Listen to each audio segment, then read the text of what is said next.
Will you clap for me? Will you hand me that coffee? Where you want to put the mic? It's right here. Okay, word.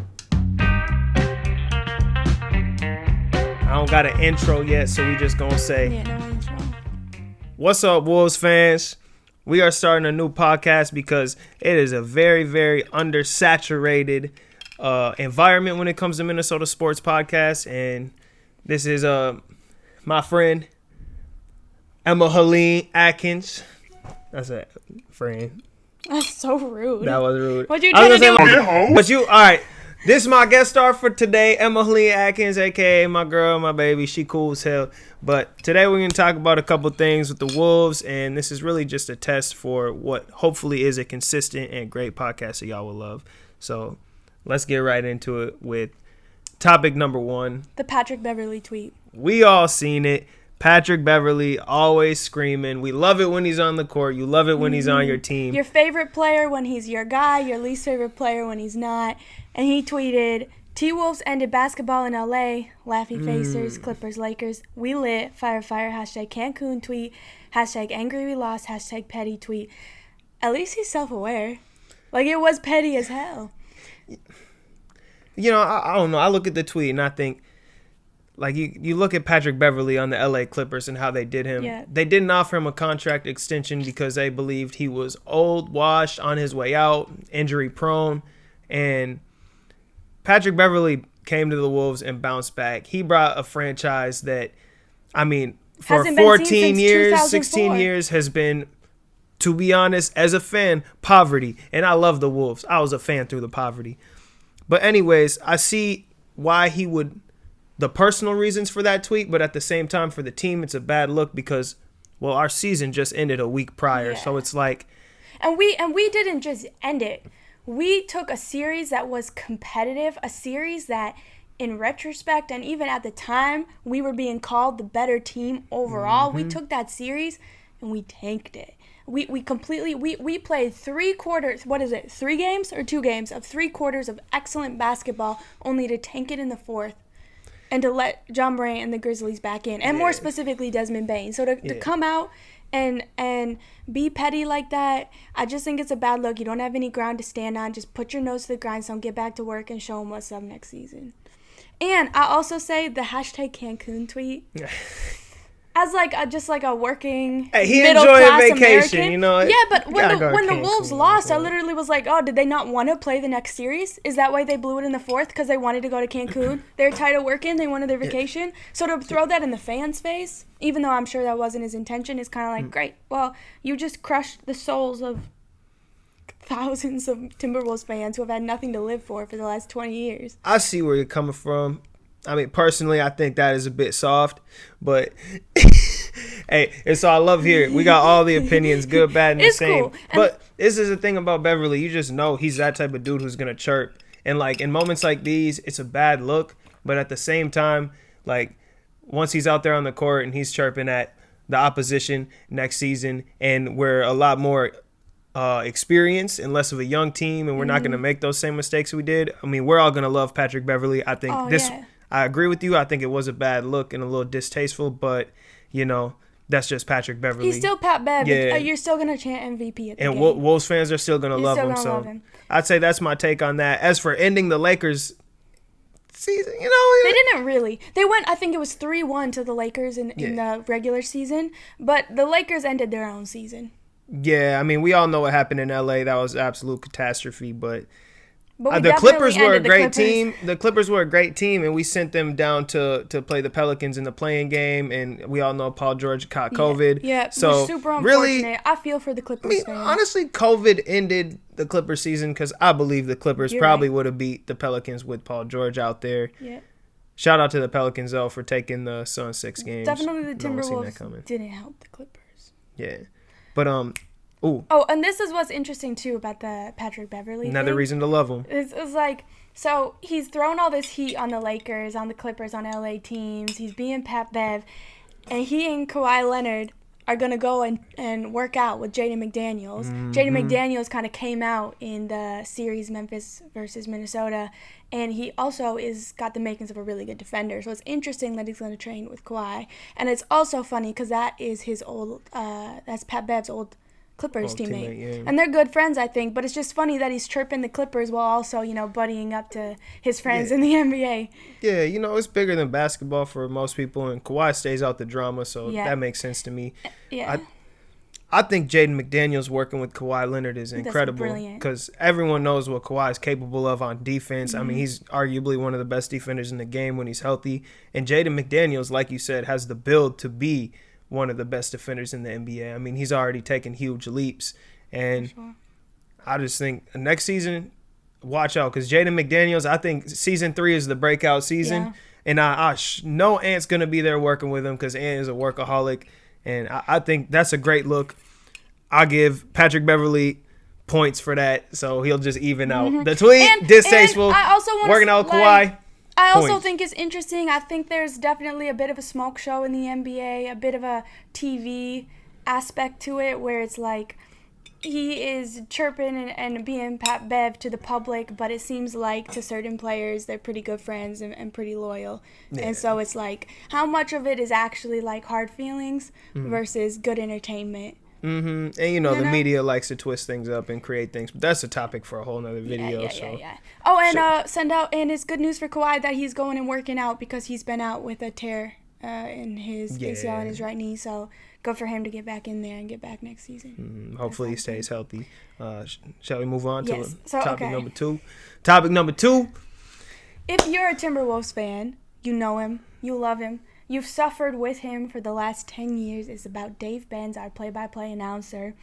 And he has been let go? Has he been fired? What's the word on that? I mean, let go. He resigned? Is mutual?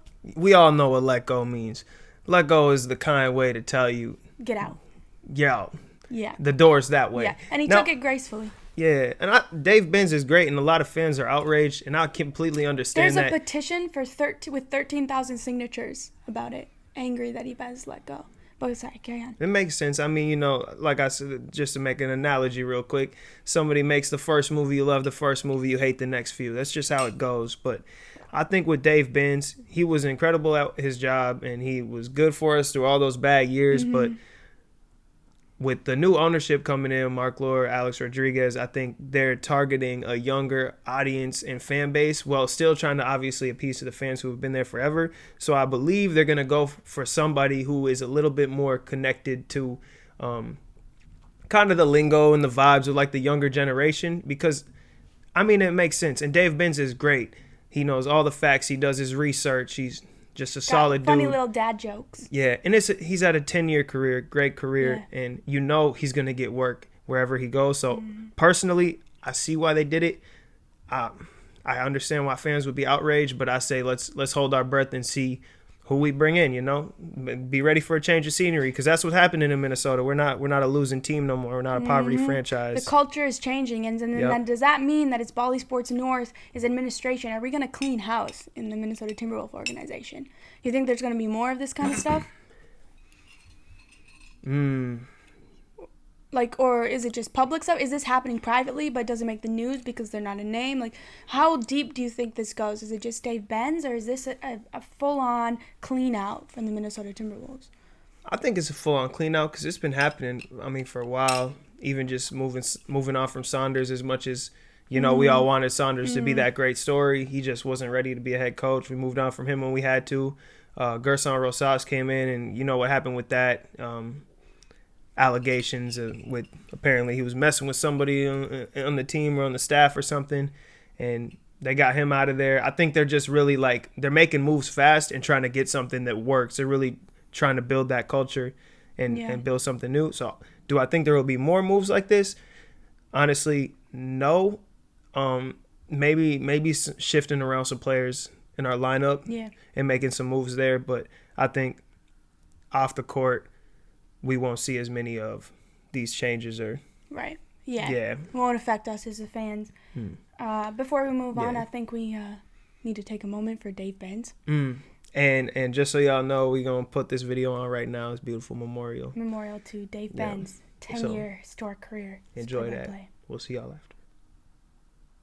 On the team, we welcome in the voice of the Minnesota Timberwolves, Dave Benz. Wiggins has to go. Wiggins, pull-up jumper, no. Towns a rebound, lets it fly. And Karl Anthony Towns drills it at the buzzer. A catastrophic finish for the Grizzlies. Yeah, you know, I think that the youth really is on the Timberwolves side still right now. Yorktown, then Edwards sniffs out a steal. Ants have compound eyes. He saw that all the way. Got to get it in, does. Wiggins drives across midcourt. Andrew lets it fly at the buzzer for the win. Andrew Wiggins banks it in. And the Timberwolves, an unbelievable win here in Oklahoma City. Wow! And Edwards takes it away. Ants have 6 legs, and he used them all right there. I wasn't expecting that line from you, but okay. I mean, it was just a great defensive play by Anthony Edwards. Gets the steal. Edwards deep 3, and Ants can kill. And Anthony Edwards is trying to help the Wolves finish off the Mavericks here tonight. He's got 16. This is my 3rd Mother's Day without my mom, and it is it is a hole in your heart that there's nothing that really soothes it. It's moms are very special human beings, and thank you to all the moms out there for all the great things you do each and every day. Lost my mom in 2008. Miss her every day. Career, and I standing up next to Joel Embiid. Oh my goodness! Karl Anthony Towns says, "I want a piece of this dunk fest." Minnesota's 58% overall. Dallas 48%, and an Ant 1 opportunity for Edwards. Ants are most active at night, so Edwards, no doubt, liking this 8 o'clock tip. I like that one.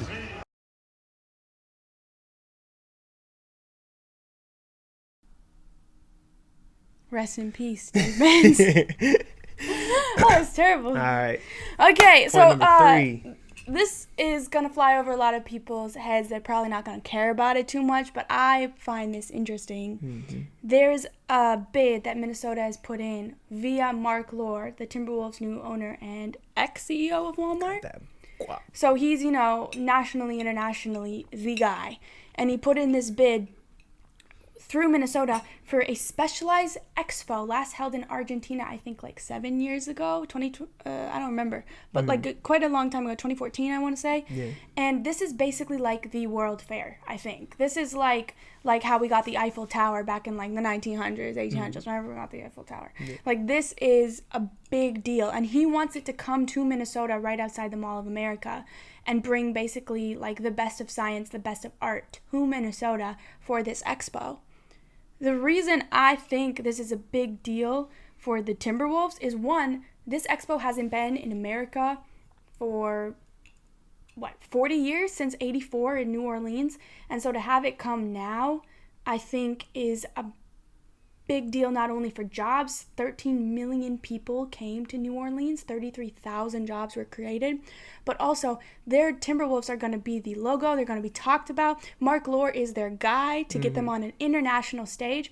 And when you look at basketball in America, what's the international team? It's like, you said the Lakers. I thought maybe the Nets. But it's like, it's those big city teams. It's not a small market like Minnesota. So to have a guy like Mark Lore bringing in international people and into Minnesota and also repping the Timberwolves, I think that's big for our franchise. I think it is setting the culture for where we're trying to go as a basketball franchise. And I also think that I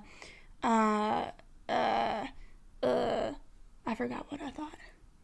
Oh, it's all good. But it's We'll definitely a big deal. We're keeping it. Nah. It's a big deal. And here's what it is. You said this when we were talking about it. You said the Timberwolves, it's coming in 27.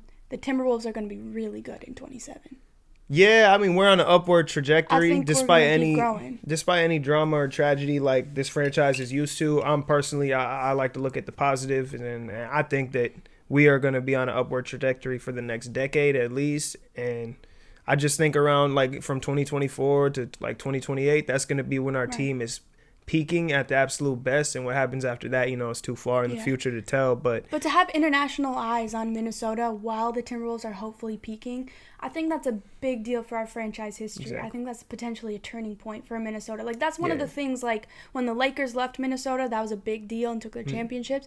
This has the potential to be, in my opinion, something like that. Maybe a little smaller. And it's good for the city of Minnesota, too. I mean, to bring in, like, something that big on the world stage to Minneapolis, like, it's really cool because, sometimes Minneapolis gets overlooked. It's a beautiful city 6 months out of the year anyways. Needs some good press. Yeah. I don't know. We'll definitely keep our eyes on that. But that's an interesting thing that, like you said, was probably overlooked. And Mark Lore even quoted, he said, as his relationship with Minnesota continues to deepen, so does his desire to support this great state in any way he can. So I just think it's pretty cool that we have, whatever you think of Mark Lore, a tycoon in our city. Good ownership. Glenn Taylor, I feel like Glenn Taylor just wasn't very passionate about. He wasn't very passionate about basketball either. And I like that we got Alex Rodriguez in the deal because that's a competitor. That's somebody who wants to help take the team over the hump. Yeah, not just be mediocre and do the same thing every year. We're gonna see a lot of culture changes for the better out there. He brings a little bit of that like LA swag as well. A little bit of that. We're not LA. We're but not trying to. We ended basketball in LA anyway. Exactly. All right. Because we lit. Mm-hmm. Okay. So the last point. This is mostly. Yeah. You know the most about this. Is D'Lo going to be traded, and what could that look like? For anyone who didn't keep up with the series, we all know. We all know that D'Lo didn't do what some people expected him to do in the series. Some people said that he was just going to be a regular season player, and they're pulling out their like, I told you so's. Yeah. Well, that's the thing about D'Lo's game is D'Lo has a hard time creating space in the regular season, I feel like, where it's a little bit less physical. And in the playoffs, things just get a lot more physical and a lot more tight. So, I think he needs to work on, in the offseason, he needs to work on being able to create space and create his own shot despite tight defenses. But it's tough because we were all waiting for D'Lo to have that game in the Memphis Grizzlies series. Yeah, and it never came. I mean, to the point where in the last 4 minutes of that series, D'Lo was on the bench, which I personally completely disagree with that decision. I love Finch, but I mean, we gotta end the season with the guys we started it with. You can't bench a guy like D'Lo at the end when he's been part of your big three all year. But will he get traded? That's interesting because I think his trade value is kind of low right now after that series, and we're paying him something decent. I'm not sure the exact numbers. I looked it up. It's somewhere from 25, 30 mil. I'm pretty sure. Screen. Yeah, we'll pop it on somewhere on the screen here. But I could see them trading D'Lo to build around Ant, Cat, and McDaniels. But I could see them riding it out one more year with them. I say D'Lo stays until at least the midseason trade deadline, depending on how our season starts. Mm-hmm.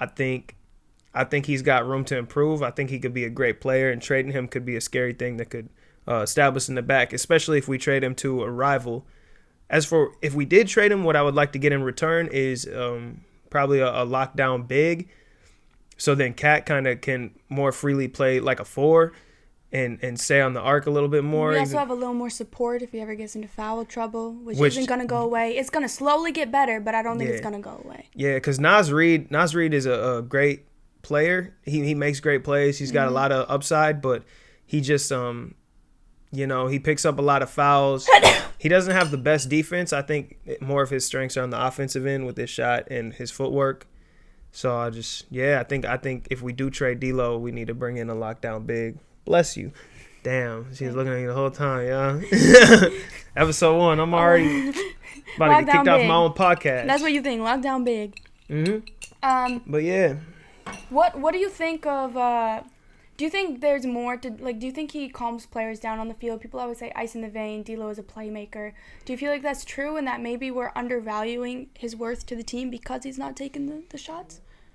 I do think D'Lo slows the game down for us, at times. He'll, you see him take the ball up court and he's taking his time to get down there. And I like that because sometimes I think the Wolves can play too fast. That's how we especially, lose it in the fourth. Yeah, because when we're playing fast and we build a 20-point lead, that's great.